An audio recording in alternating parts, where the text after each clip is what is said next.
अच्छा जी, last lecture के अंदर हमने डेफिनेशन ऑफ अकाउंटिंग, उसका इंट्रोडक्शन, उसकी इम्पोर्टेंस वो हमने डिस्कस कर ली थी। आज के इस लेक्चर में हम फंडामेंटल्स ऑफ अकाउंटिंग डिस्कस करेंगे, यानी अकाउंटिंग के जो बुनियादी असूल होते हैं वो क्या होते हैं। अच्छा, इस पैराग्राफ को पढ़ने की ज़रूरत नहीं है, इसमें जस्ट उसने नाम लिखे हैं, तो वो हमने वन बाय वन आगे डिस्कस करने हैं। तो अब इसमें जो चीज़ आपको याद रखनी है वो इनके नाम हैं, इनकी हेडिंग्स हैं। अगर आपको अकाउंटिंग फंडामेंटल्स की हेडिंग्स याद हों तो ये बड़े आसान है। इसमें 2-2 लाइनें मैं आपको ईज़ी वर्ड्स के अंदर बताऊँगा, वो आप खुद से आसानी से लिख सकते हैं। लेकिन जो हेडिंग्स हैं वो आपको आनी चाहिए। अब सबसे पहला इसमें है, ये है प्रोफेशनल एथिक्स। एथिक्स नाम से ज़ाहिर है अखलाकियात, यानी अकाउंटिंग के अंदर, अकाउंटेंट के अंदर कौन-कौन सी अखलाकियात होनी चाहिए। While adopting these professional ethics, the accountant need to adopt honestly, fairness, and adequate responsibility in discharging their own responsibilities, and shall encourage all colleagues to adhere of such professional ethical standards. अच्छा, इसमें ये है कि ये असूल हमें ये कहता है कि जो अकाउंटेंट है उसको ऑनेस्टली, ईमानदारी के साथ, राजदारी के साथ और ज़िम्मेदारी के साथ अपना काम जो है वो सरअंजाम देना चाहिए। यानी बुनियादी असूल ये है कि इन चीज़ों पर अमल करना चाहिए एक अकाउंटेंट को, जब वो रिकॉर्ड लिख रहा हो, बिज़नेस ट्रांज़ैक्शंस को रिकॉर्ड कर रहा हो, फाइनेंशियल स्टेटमेंट्स बना रहा हो, तो ये वाली जो रिस्पॉन्सिबिलिटीज़ हैं, ये उसको सरअंजाम देनी पड़ेंगी। और उसको मेक श्योर करना पड़ेगा कि जो उसके सारे कोलीग्स हैं वो भी इनको फॉलो करें। इसके बाद है, this encompasses maintaining confidentiality of internal information. उसको इंटरनल इन्फॉर्मेशन जो है ना वो कॉन्फिडेंशियल रखनी चाहिए, खुफिया रखनी पड़ेगी। तो ये बेसिक चीज़ें हैं इस रूल में। प्रोफेशनल एथिक्स हमें ये कहता है कि इसमें जो एथिक्स है ना, ऑनेस्टली, फेयरनेस, एडिकेट, रिस्पॉन्सिबिलिटी, ये ज़िम्मेदारियाँ हैं एक प्रोफेशनल जो अकाउंटेंट होगा, उसको ये अपनानी पड़ेंगी, और उसके जो कोलीग्स हैं उसको ये भी मेक श्योर करना पड़ेगा कि वो भी इनको फॉलो करें, और जो इंटरनल इन्फॉर्मेशन है वो भी उसको खुफिया रखनी चाहिए। उसको ईमानदारी से काम करना पड़ेगा, उसको राज़दारी से काम करना पड़ेगा, और वो ज़िम्मेदार रहना चाहिए जो अकाउंटेंट है। बस इसमें ये 2-3 बातें आपने ज़हन में रखनी है। इसके बाद बी है, सेकंड जो फंडामेंटल है, general accepted accounting principles, GAAP। The financial accounting standards board, FASB, financial accounting standard board ने जो है described certain guiding principles, conventions and concepts of implementation while regarding the business transactions, sorry recording and dealing with the matters of concern. तो ये जो board है, financial accounting standard board, इसने कुछ rules, कुछ रेगुलेशंस, कुछ कन्वेंशंस जो हैं, यानी कुछ फंडामेंटल्स, बुनियादी असूल वज़ा किए, जो कि जब हम फाइनेंशियल ट्रांजैक्शंस को रिकॉर्ड कर रहे होते हैं या फाइनेंशियल स्टेटमेंट्स बना रहे होते हैं तो उस वक्त हमें अपनाने चाहिए। अब ये दूसरे किस्म के रूल्स हैं। इन रूल्स को भी हमने पढ़ते हैं जो इस बोर्ड ने बनाए थे। सबसे पहला इसका कंसेप्ट है बिजनेस एंटिटी। बिजनेस एंटिटी का मतलब ये है कि कारोबार और मालिक जो हैं वो अलग चीजें हैं। तो the business unit has independent recognition from its owner, यानी बिजनेस जो है उसकी एक अपनी अलग पहचान है, इंडिपेंडेंट रिकॉग्निशन है, ओनर की एक अलग है। The business can purchase in its own name and can own. Business जो है उसका एक अपना नाम है और अपने नाम से वो परचेज सेल करेगा। ठीक है, तो ये इस बिजनेस एंटिटी का मतलब है। यानी ये असूल ये कहता है इस बोर्ड के मुताबिक, फाइनेंशियल अकाउंटिंग बोर्ड जो है, कि पहला असूल ये है, बिजनेस और मालिक जो है उनकी अलग पहचान होनी चाहिए। बिजनेस की मतलब बिजनेस भी एज अ यूज एक जो है ना वो एंटिटी के तौर पर जाहिर करना है। मतलब बिजनेस जो है वो भी एक चीज है, उसकी एक एग्जिस्टेंस है, अपना एक वजूद है। ठीक है, इसका ये मतलब है। इसके बाद है गोइंग कंसर्न कंसेप्ट। अब ये कंसेप्ट क्या कहता है कि बिजनेस जो है वो गोइंग कंसर्न है। According to this concept it is assumed that an entity is a going concern. मतलब बिजनेस जो है वो एक चलता जाएगा, चलने वाला कंसर्न है, चलने वाली चीज है। That it will continue to operate for indefinite period, कि वो एक लामहदूद मुद्दत तक वो कभी रुकेगा नहीं, वो चलता ही रहेगा। ये इस असूल के मुताबिक समझा जाता है। There is no intention to liquidate the particular business venture in the near future। मतलब उसने ख़त्म नहीं होना, वो आगे चलता रहेगा, इसका मतलब ये है। इसमें सिंपली आपने ये याद रखना है। बिजनेस और ओनर की एक अलग पहचान होनी चाहिए। बिजनेस एंटिटी गोइंग कंसर्न है, बिजनेस मतलब बिजनेस इनडेफिनेट पीरियड के लिए चलता जाएगा, वो कभी रुकेगा नहीं। ओके, इसके बाद है मनी मेजरमेंट कंसेप्ट। अब ये कंसेप्ट हम ऊपर भी डिस्कस करके आ चुके हैं। फाइनेंशियल अकाउंटिंग के अंदर a record is maintained only for the transaction which can be expressed is monetary terms. यानी वो रिकॉर्ड सिर्फ होगा, हम फाइनेंशियल अकाउंटिंग के अंदर वो रिकॉर्ड अज्यूम करेंगे जो मॉनेटरी टर्म्स पर हो, यानी जो रकम की बुनियाद पर हो, रुपए की बुनियाद पर हो। वो ट्रांजैक्शंस हम लिखेंगे जो सिर्फ रुपए में मापी जा रही हो। In other words, no accounting is possible for an event or transaction which can not be measured in money terms. यानी जो मॉनेटरी टर्म्स के अंदर नहीं होंगी, रुपए के अंदर जो चीज़ नहीं मापी जाएगी, उसको हम अकाउंटिंग के अंदर नहीं लिखेंगे। इसका ये मतलब है मनी मेजरमेंट कंसेप्ट। इसके बाद है cost principle. The actual cost paid on acquisition of goods or assets is considered as basis for recording in books of accounts. जो एक्चुअल कॉस्ट है, अ, जब भी हम गुड्स खरीद रहे हों या एसेट्स असास से ले रहे हों या गुड्स जो हैं चीज़ें कुछ परचेज कर रहे होते हैं, तो जो उनकी एक्चुअल परचेज प्राइस है ना, वो उनकी असल कॉस्ट प्राइस होगी। Generally no subsequent market fluctuations is considered for the assets. जो मार्केट फ्लक्चुएशंस है ना, यानी मार्केट की जो कमी, उसके अंदर कमी होती है या ज्यादती होती है, प्राइस के अंदर फ्लक्चुएशन यानी उतार चढ़ाव होता है, उसको कंसिडर नहीं किया जाएगा, बल्कि उसकी जो एक्चुअल प्राइस है ना, उसको कंसिडर किया जाएगा। इसके बाद है accounting period concept. The users of financial statements need information that is reasonably current. Therefore for financial reporting, income statement, balance sheet, the life of, यहाँ से इसको पढ़ें। The life of a business is divided into a series of relatively short accounting periods of equal length, which is usually of a year. जो business है ना, life of business, business की जो life है, उसको मुख्तलिफ एक series of short accounting periods के अंदर हम डिवाइड कर लेते हैं। यानी उसको मुख्तसर वक्फों के अंदर हमने तकसीम कर लिया, जैसे कि 1 साल। अब देखें, लाइफ उसकी बहुत ढेर सारी है, कई सालों तक बिज़नेस ने चलना है। अब सारा उसका हिसाब इकट्ठा हो तो उसमें मुश्किल होती है यूज़र के लिए। तो हम उसको मखसूस वक़्फ़ों के दरमियान जो है ना, वो डिवाइड कर लेते हैं। जैसे हमने उनको ईयर्स के दरमियान डिवाइड कर दिया, सालों के, हर साल की स्टेटमेंट अलहदा होगी। ये 2024 की है, ये 25 की है, ये 26 की है, तो इस तरह करके हमने उसको डिवाइड कर लेना है। ये अकाउंटिंग पीरियड कांसेप्ट है। So that income and expenses of a specific period are compared. तो हम इनकम और एक्सपेंसेस, जो आमदन है और जो अखराजात हैं, उनको कंपेयर भी कर सकते हैं। अब 100 साल बिजनेस चल जाए, उसके बाद हम हिसाब करें तो ये तो कोई बात ना हुई। हो सकता है वो पहले दिन से खसारे में जा रहा हो, तो 100 साल चलने के बाद तो वो सारा बेड़ा गर्क कर देगा। तो इसलिए ये मखसूस छोटे-छोटे पीरियड्स के अंदर उसको डिवाइड किया जाता है, ताकि उसके बाद हम इनकम और एक्सपेंसेस को भी कंपेयर कर सकें, हमें पता चल सके कि बिज़नेस हमारा प्रॉफिट में जा रहा है या लॉस में जा रहा है। ये चीज़ें भी पता चल जाती हैं, वैसे भी इन्फॉर्मेशन रिवील करनी आसान होती है। इसके बाद मैचिंग कंसेप्ट है। मैचिंग कंसेप्ट भी वही है, ये जो इनकम और एक्सपेंसेस वाला मैंने बता दिया है ना। A significant relationship exists between revenue and expenses. यानी इनकम और एक्सपेंसेस, आमदन और अखराजात के दरमियान एक रिलेशनशिप होता है।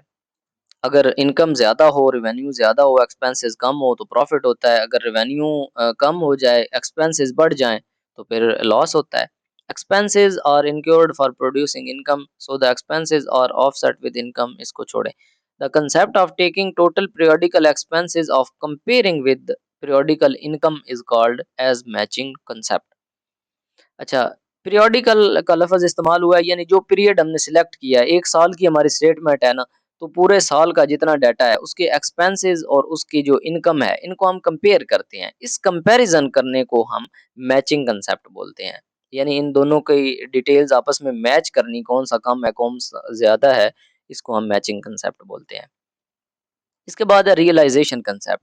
रियलाइजेशन नाम से ज़ाहिर है, the revenues should be recognised at the time when goods are sold और सर्विसेज आर रेंडर्ड। जब कोई चीज़ बेच दी जाए, सोल्ड, सेल कर दी जाए, उस वक्त जो रिवेन्यू है ना, वो लिखा जाता है। या कोई सर्विस प्रोवाइड कर दी जाए, उससे पहले नहीं लिखना। अब मिसाल के तौर पर सर्विसेज क्या होती हैं? प्रोडक्ट्स होती हैं ना, एक जो चीज़ सेल करनी, और एक सर्विसेज होती हैं। सर्विस का मतलब है कोई खिदमत सर अंजाम देनी, जैसे टीचर्स होते हैं, जैसे होटल्स होते हैं, वहाँ पे सर्विसेज दी जाती हैं। डॉक्टर्स सर्विसेज देते हैं।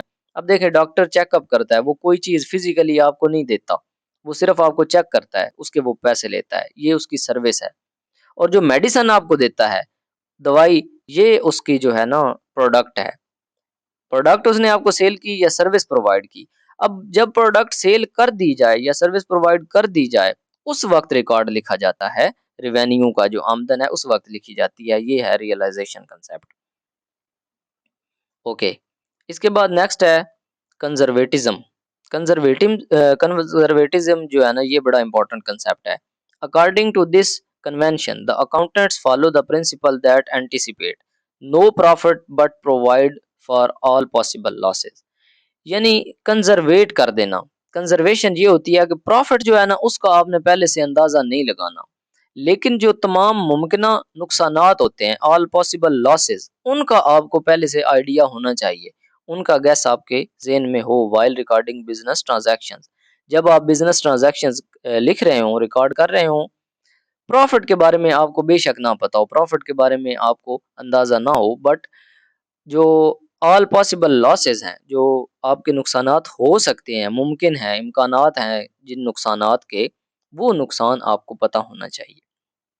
This policy is for playing safe. ये सेफली जो है ना अपने बिजनेस को रन करने के लिए पॉलिसी अपनाई जाती है। इसके बाद है फुल डिस्क्लोजर। इसका मतलब है वाज़ेह इंकशाफ। The users of financial statements must be informed about the policies and procedures adopted while preparing these statements so that users must understand and interpret the statements properly। अच्छा, जो भी तरीका, any policy or any procedure which is adopted while preparing these statements, जब financial statements बनाई जा रही हैं, तो जो भी पॉलिसी या जो भी तरीका अख्तियार किया जा रहा है ना, वो वाज़ेह तौर पर लिखा जाए। ठीक है, मस्ट बी इन्फॉर्म्ड, मतलब उसके बारे में वजाहत दी जाए, वाज़ेह किया जाए, ताकि so that users must understand and interpret the statements properly, ताकि जो यूजर है वो स्टेटमेंट्स को अच्छे तरीके से समझ सके और उसको वजाहत कर सके। तो ये फुल डिस्क्लोजर है। यानी ये कंसेप्ट हमें ये कहता है कि जो भी तरीका कार इस्तेमाल किया जाए, जो भी स्ट्रेटजी, जो भी पॉलिसी इस्तेमाल की जाए, वो अच्छे तरीके से बयान की जाए ताकि यूजर्स उसको अच्छे तरीके से समझ सकें। इसके बाद कंसिस्टेंसी है। कंसिस्टेंसी भी बहुत ज़रूरी होती है हर बिज़नेस के अंदर, हर चीज़, हर काम के अंदर कंसिस्टेंसी बहुत जो है ना वो मैटर करती है। This convention states that once an entity has decided to use one method of treatment of a transaction in accounts, the same method should invariably be followed while recording and preparing financial statements of the subsequent period until it has a sound reason to change the method। मैं आसान अल्फाज के अंदर आपको समझाता हूँ। ये convention हमें ये कहती है, ये कंसेप्ट हमें ये कहता है कि जब एक एंटिटी, जब एक बिजनेस ने, जब एक फर्म ने, जब एक एंटरप्राइज ने कोई तरीकाकार, कोई एक मेथड जो है ना वो डिसाइड कर लिया है, जब वो ट्रांजैक्शंस रिकॉर्ड कर रहे थे, the same method should invariably be followed. तो उस मेथड को बगैर चेंज किए आपने इस्तेमाल करना है, उसी को फॉलो करना है while recording and preparing financial statement. मतलब ये है कि जब आप फाइनेंशियल स्टेटमेंट्स बना रहे हों या रिकॉर्ड कर रहे हों, तो एक मेथड जब आपने डिसाइड कर लिया तो उसी को आपने फॉलो करना है, उसको चेंज नहीं करते रहना। until it has a sound reason to change, जब तक कि आपके पास कोई वैलिड रीजन ना हो। अगर आपके पास कोई माकूल वजह होती है उसको चेंज करने की, फिर आप चेंज कर सकते हैं, लेकिन ज्यादातर आपने उसको चेंज नहीं करना। जो आपने मेथड इस्तेमाल करने का डिसाइड किया है पहले, उसी में आपने कंसिस्टेंट रहना है। मतलब कंसिस्टेंसी के साथ आपने उसको इस्तेमाल करना है, चेंज नहीं करना। अगर आपके पास कोई माकूल वजह होती है, कोई टेक्निकल इशू आता है, कोई एरर आ जाता है, उस वजह से आप उसको चेंज कर सकते हैं, लेकिन फिर भी वो कहता है कि वो फ्रीक्वेंट नहीं होना चाहिए। Such change should not be frequent, मतलब ज्यादा तेजी से नहीं, अब 2 दिन के बाद आप फिर मेथड चेंज करें, हर 2 दिन बाद, हर 2 घंटे बाद आप मेथड चेंज कर रहे हो, तो इस तरह नहीं होना चाहिए। मतलब एक आध बार अगर इन केस आपको जरूरत पड़ जाए तो आप कर सकते हैं, अदरवाइज आपने उसी तरीके के साथ कंसिस्टेंट रहना है। ओके, इसके बाद है मटेरियलिटी। मटेरियलिटी को आप अहमियत भी कह सकते हैं। The term materiality refers to the relative importance of an item और एन इवेंट। ये किसी आइटम की इंपॉर्टेंस को रिप्रेजेंट करती है। An item is a material. अच्छा, हम किसी भी चीज को मटेरियल कह सकते हैं if it influences the performance position during an accounting period and may affect the decision makers and users of financial statement. हम किसी भी चीज़ को मटेरियल कह सकते हैं अगर वो किसी बिज़नेस की परफ़ॉर्मेंस पर इन्फ्लुएंस करती है। यानी किसी बिज़नेस जो है उस पर असरअंदाज़ होती है, उसकी कारकर्दगी पर असरअंदाज़ होती है या डिसीजन मेकिंग पर उसका जो फ़ैसले लेने वाली चीज़ें हैं, फ़ैसला लेने पर असरअंदाज़ होती है, ठीक है? या यूज़र पर असरअंदाज़ होती है। कोई भी चीज़ जो बिज़नेस की परफ़ॉर्मेंस पर, डिसीजन मेकिंग पर असरअंदाज़ हो उसको हम मटेरियल कह सकते हैं। However, the financial reporting must be cost effective while recording transaction. इसको छोड़ें, the convention of materiality allows accounting to ignore other accounting principles while with respect to items which are not material. अच्छा, वो कहता है कि जो material होगी ना आइटम, उसको आपने रिकॉर्ड करना है फाइनेंशियल स्टेटमेंट के अंदर। मटेरियल कौन सी होगी? जो कि बिजनेस की परफॉर्मेंस पर या डिसीजन मेकिंग पर असरअंदाज हो रही हो, अफेक्ट कर रही हो, वो मटेरियल होगी और उसको आपने अकाउंटिंग के अंदर आपने रिकॉर्ड करना है। जो मटेरियल नहीं होगी उसको आपने इग्नोर कर देना है। इसमें सिंपल उसने ये समझाया। इसके बाद है dual aspect concept. Every transaction has dual impact on accounting period. Her transaction जो है ना उसका डुअल इम्पैक्ट होता है, दोहरा असर होता है बिजनेस ट्रांजैक्शंस के ऊपर, अकाउंटिंग रिकॉर्ड के ऊपर, अकाउंटिंग स्टेटमेंट, फाइनेंशियल स्टेटमेंट के ऊपर। अब एक होता है एसेट्स, इकोनॉमिक रिसोर्सेज ये होते हैं, economic resources of a business, an entity, of an enterprise. किसी भी बिजनेस के जो इकोनॉमिक रिसोर्सेज होते हैं उनको हम एसेट्स बोलते हैं और उन रिसोर्सेज पर लोगों के जो क्लेम्स या जो राइट्स होते हैं ना उनको हम इक्विटीज बोलते हैं। उन एसेट्स के ऊपर, उन एसेट्स के अगेंस्ट जो वेरियस पार्टीज के, इंडिविजुअल्स के, लोगों के जो क्लेम्स या राइट्स होते हैं उनको हम इक्विटीज बोलते हैं। ठीक है, so value of assets is equal to owners equity and liabilities. अच्छा, अब इसको हम अकाउंटिंग जो इक्वेशन है उसके अंदर भी हम इसको रिप्रेजेंट करते हैं। Accounting systems are set up so as the record both aspects of transactions. अच्छा, जिस इक्वेशन के अंदर हम इन दोनों एस्पेक्ट्स को रिकॉर्ड करते हैं इसको हम अकाउंटिंग इक्वेशन बोलते हैं, which is premised on double entry accounting system. जो कि डबल एंट्री अकाउंटिंग सिस्टम जो है ना, अकाउंटिंग सिस्टम दो किस्म के होते हैं, एक सिंगल एंट्री अकाउंटिंग सिस्टम, दूसरा डबल एंट्री अकाउंटिंग सिस्टम। इनको भी हम डिटेल से डिस्कस करेंगे नेक्स्ट चैप्टर्स के अंदर। तो डबल एंट्री अकाउंटिंग सिस्टम जो है ना, इसमें हम ये यूज़ करते हैं अकाउंटिंग इक्वेशन। अकाउंटिंग इक्वेशन क्या है? ये भी बड़ा इंपॉर्टेंट क्वेश्चन है, इसको हम आगे डिटेल से भी डिस्कस करेंगे। वो बाज़-औक़ात पूछ लेता है कि अकाउंटिंग क्या होती है और अकाउंटिंग इक्वेशन को एक्सप्लेन करें। तो अकाउंटिंग इक्वेशन जो है ना वो ये है, assets is equal to capital plus creditors. यानी जो असासे हैं वो बराबर होते हैं सरमाया और वाजिबात को जमा करके। वाजिबात जो कर्ज़े वग़ैरह होते हैं और कैपिटल जो है वो सरमाया होता है। इन दोनों चीज़ों का जो सम है वो असासों के बराबर होता है। तो इस इक्वेशन को आपने एज़ इट इज़ याद रखना है। इसके बाद सी है, तीसरा प्रिंसिपल जो है वो है इंटरनेशनल अकाउंटिंग स्टैंडर्ड्स, आईएएस।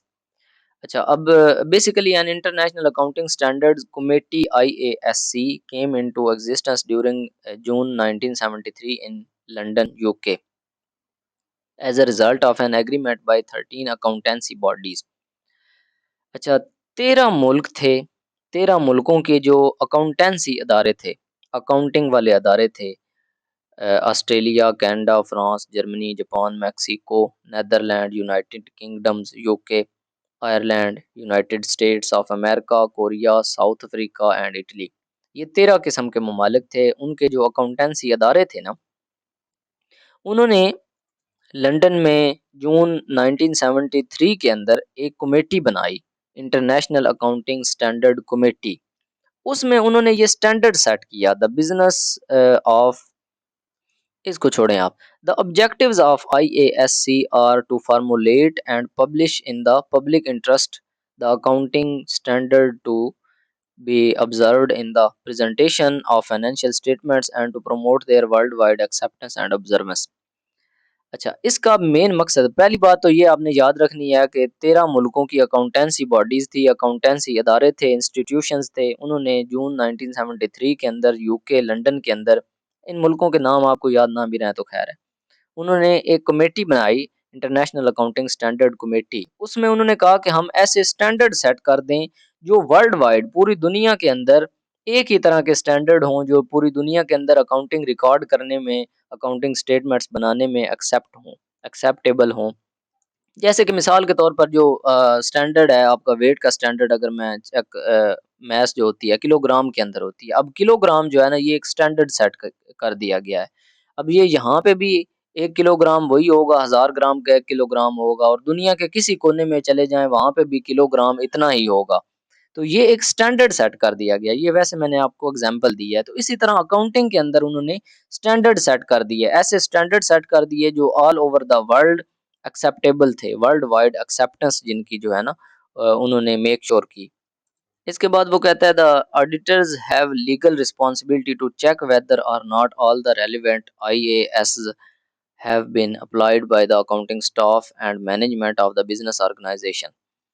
अच्छा, वो कहता है कि ऑडिटर्स जो है ना उनकी ये रिस्पॉन्सिबिलिटी बनती है कि वो चेक करें कि जो अकाउंटिंग स्टाफ है या मैनेजमेंट है या वो जो अकाउंटिंग ऑर्गेनाइजेशन है, बिजनेस ऑर्गेनाइजेशन है, वो इन इंटरनेशनल अकाउंटिंग स्टैंडर्ड्स को फॉलो कर रहा है या नहीं कर रहा।